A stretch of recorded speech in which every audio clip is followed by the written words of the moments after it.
You've worked with legendary artists. You've worked within major corporations and within large tech companies, and then within emerging spaces. And all these require different way of operating and acting and speaking. Mm. And I'm curious how you bridge these different cultures without losing your own point of view. It's really kind of incredible to me that you're asking that question because I've been in kind of a reflective mood in the last few weeks.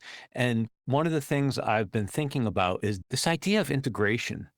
It's something that at a high level has been part of my life for a long time. So what I mean is about a year ago, I had done that exercise with you where you asked me to talk about my superpower.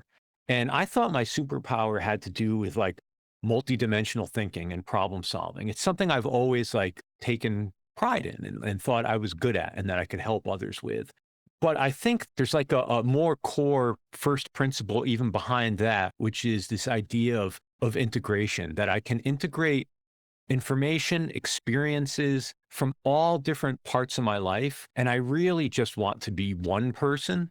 I don't want to be that different at work than I am at home, or I like when my professional friends become personal friends, or when my different friend groups get to know each other. I really like that idea of one true self and trying to be integrated that way. Now it's an aspiration and it's an ideal.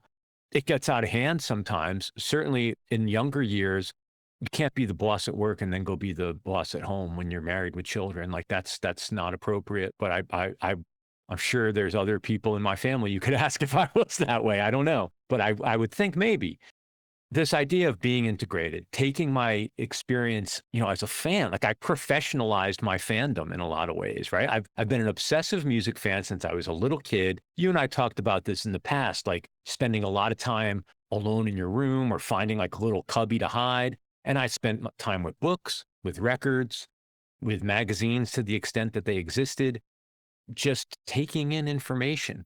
And what I've realized is that as my information sources have expanded, I've really been able to integrate all that into a point of view, into a way of communicating with artists. No, that's really interesting because I get to ask this question a lot from, up and coming generation.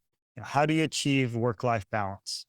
And the first response I give to them is don't look for work-life balance, just look for balance.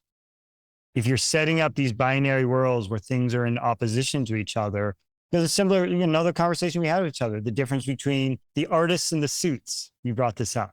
You need both for the music industry. And to put them in opposition to each other is to misunderstand how the industry works.